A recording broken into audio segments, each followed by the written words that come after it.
एकीकडे चुलता एकीकडे बरोबर नाही राहत. पण बरं झालं सचिन तू आला, तुझं मनापासून स्वागत आहे. प्रहारचे पण संतोष गायने आणि अलीकडे बघा तुम्ही काही लोक विकासाचं काम करण्याच्या ऐवजी टीव्हीवर रोज काहीतरी बोलत असतात. काय त्यांना हौस आली मला तर काही कळेना. रोज टीव्ही लावल्यावर ह्यांचे चेहरे बघावेच लागतात आणि हे चॅनलवाले ते दाखवतातच आणि मग आम्हाला म्हणतात हे असं असं म्हणलं, तुमचं काय म्हणणं आहे, तुमचं काय म्हणणं आहे. अरे आमचं काय म्हणणं आहे, आमचं काम, आम्ही कामाची माणसं आहेत, आम्ही विकास करणारी माणसं आहेत. त्याच्या बाबतीत कुठं चुकत असेल, त्याच्या बाबतीमध्ये काही आम्ही कमी पडत असू तर ते लक्षात आणून द्या, आम्ही त्याच्यामध्ये लक्ष घालू. पण आज आता तुम्ही बघा, काल पण काहीतरी विरोधी पक्षांनी केंद्रामध्ये ते निवडणूक आयोगावर हे काढलेलं होतं, मोर्चा का काहीतरी काढलेला होता. आता त्याच्याबद्दल एवढ्या काही काही प्रसिद्धी होतं. काय विरोधी पक्ष निवडून आला की ईव्ही मशीन चांगलं आहे, सगळे चांगलं आहे, निवडणूक आयोग चांगलं आहे. पराभूत झालं करता तुम्ही देखील फील्डवर तुमच्या गावात असेल, तुमच्या वाडी वस्तीवर असेल, तिथं काम करावं लागेल, तिथं आपला संघटनेची सभासद नोंदणी वाढवावी लागेल. जर कुठं काही कुणाच्यात मनभेद असतील, मतभेद असतील, त्याच्यामध्ये त्यांनाही समजून सांगण्याचं काम करावं लागेल. युवकांनाही बरोबर जोडावं लागेल, महिलांनाही बरोबर त्या ठिकाणी घ्यावं लागेल. महिलांनीच खऱ्या अर्थाने हे सरकार आणण्याच्या करता खूप मोठा हातभार लावला, हे मी महाराष्ट्रामध्ये सगळीकडेच कबूल करतो. आणि त्याच्यामुळं लाडकी बहिणींना जसं आपल्याला साथ दिली तसं इतर पण शेतकरी समाज आहे. आज शेतकऱ्यांच्या करता देखील मोठे कार्यक्रम आम्ही हातामध्ये घेतलेले आहेत, ते शेतकऱ्यांच्या करता आपण राबवतोय. युवकांच्या करता आम्ही इनोव्हेशन सेंटर, इन्क्युबेशन सेंटर आम्ही आता नाशिकला पण सुरू करतोय. दरवर्षी 7,000 विद्यार्थी विद्यार्थिनी त्याच्यातून कुशल म्हणून बाहेर पडतील.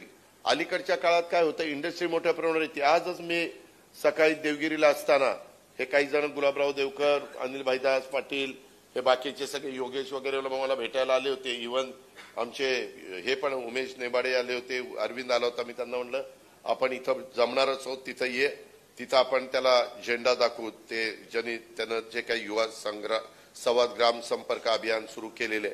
मी मगाशी सांगत असताना हे सांगत होतो की खूप मोठ्या योजना केंद्राच्या राज्याच्या आहेत. मित्रांनो, केंद्र सरकारच्या तर घरबांधणीचा जो कार्यक्रम आहे तो आपल्याला 20 लाख घराचा दिलाय. 3 कोटीचा कार्यक्रम देश पातळीवर आहे. आणि मी बीडला आढावा घेत होतो पालकमंत्री म्हणून, त्याच्यामध्ये आता लाभार्थी मिळत नाही आणि पूर्वीच्या अटी शिवराजसिंह चव्हाणांनी खूप कमी केल्या. आम्ही त्यांना म्हणलं मोटरसायकल तर अलीकडे काय खांदी बांधणी करणाऱ्या माणसाकडे पण म्हणलं मोटरसायकल असती, ती मोटरसायकलवर येतो, आमच्या शेतावर गाडी साईडला लावतो बांधावर आणि खांदी बांधणी करून ते निघून जातो. त्याच्यावर म्हणलं त्याचं फार आता मोटरसायकलवाला श्रीमंत असतो असं समजण्याचं कारण नाही. आमच्या लहानपणी जसा सायकल लोक वापरायचे तसं त्यावेळेसचा सायकल वापरणारा आता मोटरसायकल वापरतो, ही वस्तुस्थिती आहे. आणि त्याच्यामुळे म्हणलं तुम्ही ते त्याच्या अटी शिथिल करा. तर त्यांनी तो निर्णय घेतला आणि त्याच्यावर त्या अटी शिथिल झालेल्या आहेत. माझी सरोज अहिरीला विनंती आहे, हिरामणला विनंती आहे, बाकीचे जे काही आमदार आणि इतर मान्यवर आहेत त्यांना सगळ्यांना, विष्णुपंतजी, आमचे देवीदासजी, सगळ्यांनाच मला सांगायचं की बाबांनो, आपापल्या भागामध्ये अशा पद्धतीनं घरकुलाचा कार्यक्रम मोठा राबवण्याच्या करता. आणि काय होतं, बरेच जण राज्य सरकारकडनं जो निधी मिळतो त्याच्यात स्वतःचा पण हातभार घालतात आणि खूप छान घरं करतात.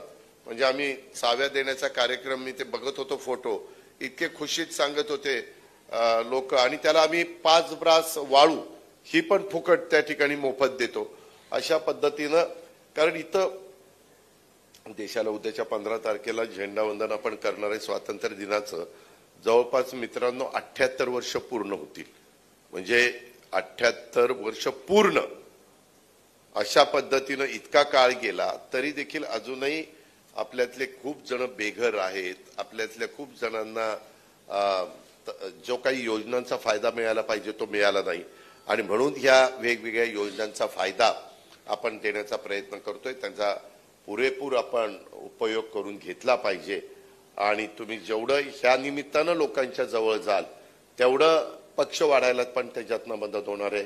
सरकारच्या बद्दल चांगलं मत होण्याच्या करता देखील मदत होणार आहे. आणि म्हणून आज जे जे मान्यवर राष्ट्रवादी काँग्रेस पक्षामध्ये येत आहेत ते आपलीच माणसं आहेत, म्हणजे काही आपण फार वेगवेगळे लोक आहोत असं काही समजण्याचं कारण नाही.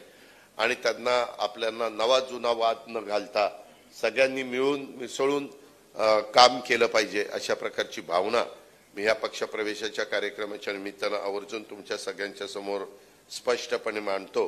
आणि हे जे आमचा अरविंद चितोडे यांनी पण जो कार्यक्रम घेतलेला आहे तो पण अरविंद तो कार्यक्रम तिथं चांगला राबवा. उद्याच्या जळगावच्या कार्यक्रमाला मी जाणार आहे. जळगावला पण मोठ्या प्रमाणावर काही पक्षप्रवेश त्या ठिकाणी होत आहेत. नंतर नंदुरबारला पण आपल्यामध्ये काही वेगवेगळे पदाधिकारी, माजी मंत्री, माजी आमदार हे आपल्या पक्षामध्ये प्रवेश करतायत. शेवटी आपल्याला बेरजेचं राजकारण करायचंय. हे करत असताना जुन्या लोकांनी असं मनात आणून राहिला आपण अडचणीच्या काळात पक्षाबरोबर राहिलो नाही, आता नवी येता येत आणि मग ते आपलं कसं काय होणार, मग आपल्याकडे कोणी बघणार की नाही. तुमच्याकडे बघणार, त्यांच्याकडे बघणार, बघायला काही आपल्याला हरकत नाही. फक्त काम केलं पाहिजे. नुसते जागा अडून बसू नका, त्याच्यातनं रिझल्ट द्या, त्याच्यातनं काम करा. कारण आम्ही देखील सुरुवातीच्या काळामध्ये आलो त्यावेळेस आम्ही कशाचं हायगाई केली नाही. लोकांच्यात गेलो, लोकांच्यात बसलो, लोकांच्यात काम केलं की समाज आपल्या पाठीशी उभा राहतो.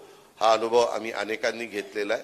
तशा प्रकारे आता हिरामण पण माग मी तो जरी काँग्रेसमध्ये असला, विकास आघाडीचं सरकार असल्यामुळे मला तर त्याचं काम करावं लागतच होतं. परंतु ती नंतर इतका सारखा नरहरीच्या बरोबर असायचा, कळायचंच नाही ही टोपी नरहरीची आहे का ही हिरामणची आहे, आणि सगळे गोंधळून जायचे. पण ती काय कुणाच्याही कडे जायचं, काम करून घ्यायचा, काकारे बाबारे मामारे करायचा आणि त्या पद्धतीनं करायचं. मग मी त्याला म्हणलं की आता त्याच्यावर खूप प्रेशर होतं वेगवेगळ्या लोकांचं, तुम्ही आमच्याकडे या, आम्ही तुम्हाला हे देऊ, आम्ही तुम्हाला ते देऊ. परंतु त्याचा ओढा आपल्याकडे होता, कारण तो पूर्वाश्रमीचा आपला राष्ट्रवादी काँग्रेस पक्षाचा जिल्हा परिषदेचा सदस्य होता इगतपुरीचा. पण काँग्रेसला ती जागा गेली, काँग्रेसकडे हे नव्हतं, उमेदवार नव्हता, आणि मग काँग्रेसनी आपला तो उमेदवार आपण त्याला दिला. परंतु त्यांनी नंतर सतत आपल्याशी, परंतु मध्ये काय व्हायचं, ते हिरामणचं सरोजच जमायचं नाही. आयला म्हणलं कपाळ, आणि मला सरोजची पण गरज आहे आणि मला हिरामणची पण गरज आहे. आणि हिरामणचा काही भाग हा सरोजच्या विधानसभा मतदारसंघाला जोडलेला आहे. मी हिरामणला म्हणायचं, अरे हिरामण असं नाही रे, आपलीच घरची मुलगी आहे, आपलीच बहीण आहे, जरा समजून घे, अमकं कर तमकं कर. पण काय गोडी काय असं करायचा. शेवटी मी नरहरीला सांगितलं, अरे ह्याला सांगावं काहीतरी कर, कारण एक एक जागा महत्वाची होती. तशा